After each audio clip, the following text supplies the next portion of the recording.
Assalamu alaikum wa rahmatullahi wa barakatuh. First of all, Jazakallah khair for having us. May Allah subhanahu wa ta'ala bless the community of Irving, bless your imam, bless the committee, bless the board, bless all the members, and it's an honor to be here once again. Alhamdulillah. Bismillah ar-Rahman ar-Rahim. Nahmadullah wa nusalli ala rasulih al-kareem. Ma ba'd. So inshallah, I'll just continue the process and the sequence that Imam Kashif and Mufti Muntasir have been following about covering the surah that was recited the day before. Yesterday, your Hafal and the Aimma recited, one of the surahs that they recited was Surah Yusuf. Surah Yusuf, for many of us, we all recognize it to be one of the most beautiful and inspiring stories in the Quran. And that's because Allah subhanahu wa ta'ala has told us that نَحْنُ نَقُصُّ عَلَيْكَ أَحْسَنَ الْقَصَصِ. Abdullah ibn Mas'ud radiallahu anhu says, لا يقرأ سورة يوسف أحد إلا سري عنه. لا يقرأ سورة يوسف محزونا إلا سري عنه. That no sad person can ever recite Surah Yusuf except by the time they finish reciting it, their sadness will be removed. Because the surah is an emotional roller coaster of many ups and downs. And it was revealed to the Prophet ﷺ at one of his lowest points in his life. Aisha radiallahu anha asked the Prophet ﷺ that what was your most difficult day in your life? Asking a person like you and I what the most difficult day of our life perhaps demands an easy response. This was the most difficult day of my life. But when asking the Prophet, he has experienced, every day was a difficult experience. Every day was a different experience. He said the most difficult day of my life in Mecca was the day of Ta'if. And the most difficult day of my life in Medina was the day of Uhud. So Surah Yusuf was revealed immediately after the journey of Ta'if to remind the Prophet ﷺ that other prophets also went through this emotional roller coaster, these ups and downs. In Surah Yusuf, Allah subhanahu wa ta'ala reminds us that this journey of life is a journey in which there will be highs and lows for everyone regardless of their level of iman. Allah subhanahu wa ta'ala says, وَتِلْكَ الْأَيَّامُ نُدَاوِلُهَا بَيْنَ النَّاسِ. That the days will revolve. The days will revolve. No person will stay in the same state continuously and perpetually.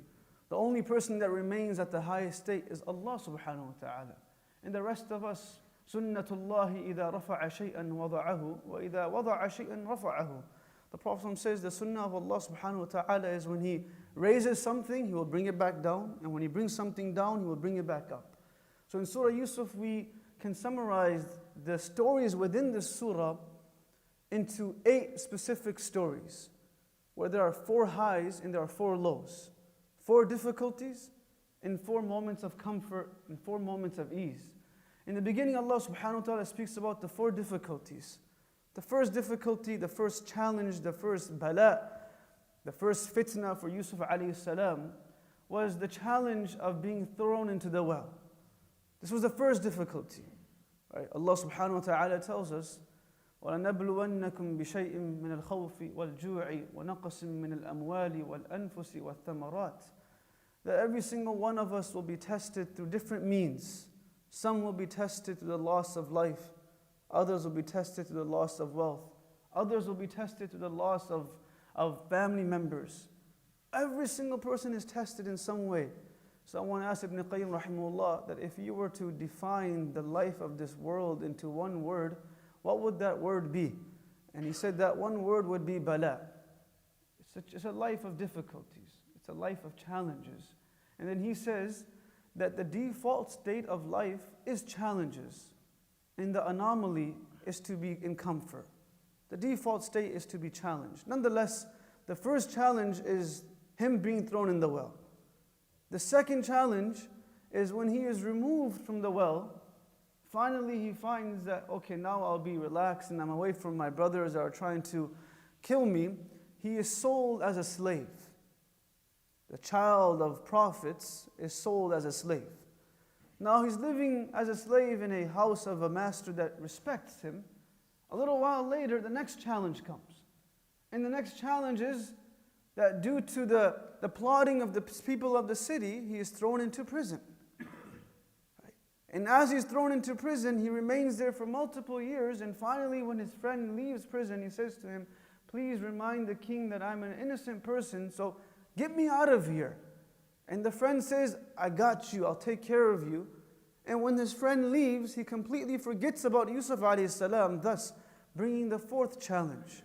Sometimes we are already living in a challenge, and Allah subhanahu wa ta'ala brings another challenge upon that. This is why Allah subhanahu wa ta'ala says, يَا أَيُّهَا الْإِنسَانِ إِنَّكَ كَادِحٌ إِلَى رَبِّكَ كَدَحًا فَمُلَاقِي. O human being, you will continue experiencing difficulties upon difficulties until the day that you meet me. And when you meet me, those difficulties will seem very small to you. And the hadith, the Prophet ﷺ reminds us in Musannaf ibn Abi Shaybah, that on the day of judgment, Allah subhanahu wa ta'ala will take an individual who through his entire life has seen nothing but challenges, has seen nothing but hardships. And he will take this person on a small tour of Jannah. He will dip him into Jannah. And on this tour of Jannah, when he shows him some of the beauties and the blessings of Jannah, he brings this person back out and he asks him, هَلْ رَأَيْتَ مِنِّي شَرٌ قَطُّ. Have you ever experienced a day of difficulty in your life? And this person will say, Ya Allah, I have not experienced a day of difficulty in my life. After seeing that which you have prepared for me, that which I have went through seems like it was nothing. The challenges of the world are not real challenges. The loss in this world is not true loss. Loss in akhirah is true loss. The happiness of this world is not true happiness. Happiness of akhirah is true happiness. Sadness in this world does not remain. Sadness of the akhirah remains. So Allah subhanahu wa ta'ala tells us in the akhirah, لا خوف عليهم ولا هم يحزنون. There will be no sadness left. Difficulty was a part and parcel of this life. The Prophet ﷺ is walking in the streets of Medina with his companion Abdullah ibn Umar. And as he's walking in the streets, he sees a date on the side of the road. He picks this date up and he rubs the dirt off this date and he looks to his companion and he says, أَوَتَشْتَهِيهِ. Do you want to eat this date? A date that he picked up from the floor. And Abdullah ibn Umar looks at the Prophet and says, Ya Rasulullah, no, I'm all right. A date from the floor, I'm okay, I'll survive. The Prophet looks at it and he says, وَلَكِنْ أَنَا أَشْتَهِيهِ هَذِهِ صُبْحُ رَابِعٍ مَا ذُقْتُ شَيْئًا. He says, but rather I crave this date because this is the fourth morning that as not a single morsel of food has entered into my body. Salam us par ke jisne bekason pe dastagiri ki. Salam us par ke jisne badshahi mein faqiri ki. Salam us par ke jisne khoon ke pyason ko qabaen di. Salam us par ke jisne galiyan sunkar duaen di. This was our Prophet ﷺ, a man that despite being blessed with the kingdom of the world chose to remain in poverty. A man, when challenged with curses and slanders, would respond with love and words of kindness. Nonetheless, the fourth challenge was him remaining in prison. Then Allah subhanahu wa ta'ala, the script changes. When a person is able to remain steadfast through all of these difficulties, then Allah subhanahu wa ta'ala begins to bring the moments of ease in his or her life.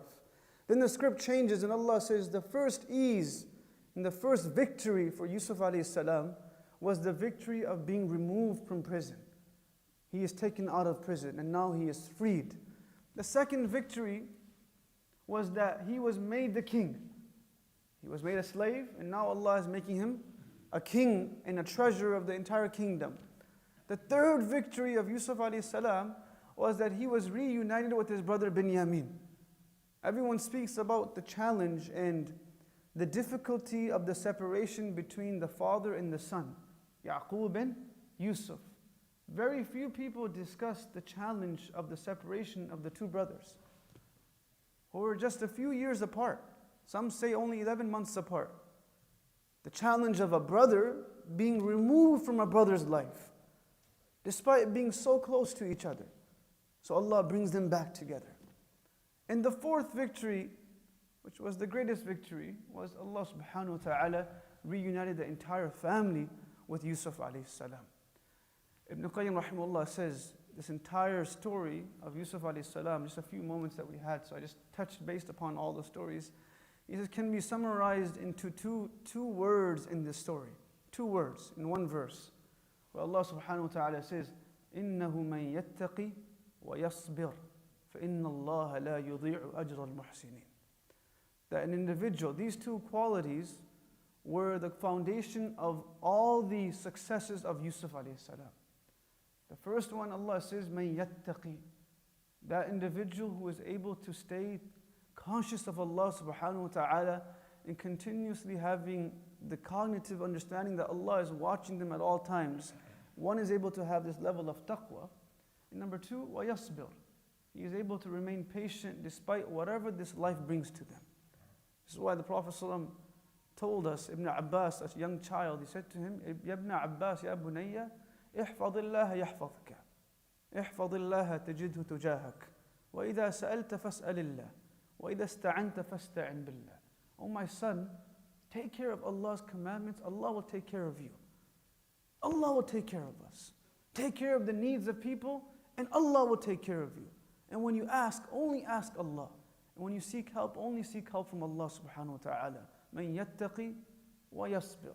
A person who lives with the consciousness of Allah subhanahu wa ta'ala and remains patient. Another verse which is fairly interesting to remember for all of us is when Yusuf alayhi salam, after all of this, when he's leaving from this world, he makes a dua. And this dua is tawaffani musliman wa alhiqni bis salihin. And I'll end at this. He says, Oh Allah, make sure that I leave this world as a Muslim. This is who? Yusuf alayhi salam is saying to Allah, tawaffani musliman. Make sure I leave this world as a Muslim. Don't allow me to be deviated. رَبَّنَا لَا تُزِغْ قُلُوبَنَا بَعَدَ إِذْ هَدَيْتَنَا. Allah, don't allow us to move away from the path that you have set. And there's a dua that the Sahabas would read after a tragedy of losing a loved one, which would be, Allahumma la tahrimna ajra wa la tuftinna ba'da. Allah, do not deprive us of the reward of being patient, and also do not deviate us from the path of our predecessors. Let us remain consistent. Abu Bakr radiallahu anhu, one of his go-to du'as after the passing away of the Prophet ﷺ was, Allahumma ja'al khayra ayyami yawma alqaka feek. Oh Allah, make the best day of my life the day that I come meet you.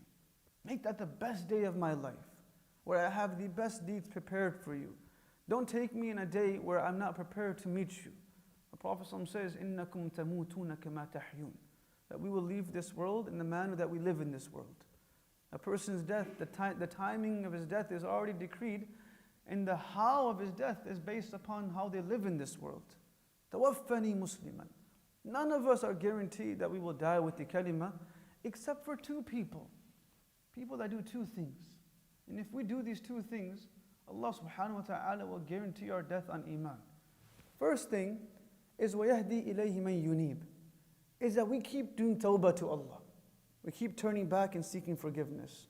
And the second thing is وَالَّذِينَ جَاهَدُوا فِينَا لَنَهْدِيَنَّهُم, is that we keep making effort to progress in the course of meeting Allah subhanahu wa ta'ala. So wherever we were last year, we should be a little ahead this year. If we gauge all the caps that we wear as individuals, all the caps, a father, a worker, employee, a boss, a student at university, all the different personalities and caps that we wear, and we see if we've progressed in all of them, we'll recognize that in every single one of those caps that we wear, we've progressed a little bit. And the most important cap of them all is the cap of being a believer. And then gauge how much have I progressed in that. They say success is synonymous to progression. Without progress, we're not successful. Right? If we're not progressing, we are regressing. Tawaffani musliman. Oh Allah, take my life as a believer. And number 2, وَأَلْحِقْنِي بِالصَّالِحِينَ, and unite me with those that were the pious individuals that left this world before me. Bring me back with them. So the entire story of Yusuf alayhi salam, the surah of Yusuf alayhi salam, can be looked at many ways, but one of the most complete ways of understanding it is there are challenges, and at the same time there are moments of comfort and ease. Allah subhanahu wa ta'ala controls both of these states. After Uhud, Allah told the Prophet ﷺ, إِن يَمْسَسْكُمْ قَرْحٌ فَقَدْ مَسَّ الْقَوْمَ قَرْحٌ مِثْلُ. That if you were challenged this year, last year they were challenged. So this year you're challenged, last year they were challenged. So if we're living in ease right now, تَعَرَّفْ بِاللَّهِ فِي الرِّخَاءِ, we remember Allah subhanahu wa ta'ala, so that in times of difficulty, يَعْرِفُكَ فِي الشِّدَّةِ, Allah would take care of our needs and responsibility. My father, gave me an example recently after our own tragedy. He said that when his family is part of the army, so he would say that in the army in Pakistan, they would make the people of the army go through certain tasks and simulations that they would never actually do in real life. Or they would jump into the ocean and stay in there for 10 minutes and jump off an airplane and do all these different types of things that they would never end up doing in real life. But they would prepare for all of them, for the one purpose that if it ever happens, I am ready to do it. Similarly, he would say that just in case we ever face a tragedy in our life or a challenge in our life, we must prepare our iman in such a way that if it ever comes to it, we're able to get through and we're able to persevere through that challenge. Or else, when that time does come, or if it does come, we won't be prepared. And that is a sign of a munafiq, where Allah says, وَمِنَ النَّاسِ مَنْ يَعْبُدُ اللَّهَ عَلَى حَرْفٍ. There are some people who worship Allah on the brink of the mountain or on the edge of the mountain. فَإِنْ أَصَابَهُ خَيْرٌ اطْمَأَنَّ بِهِ. When goodness comes to them, they're very comfortable, they're very content. وَإِنْ أَصَابَتْهُ فِتْنَةٌ انْقَلَبَ عَلَى وَجْهِهِ. And when a challenge hits them, they turn their face away from Allah subhanahu wa ta'ala.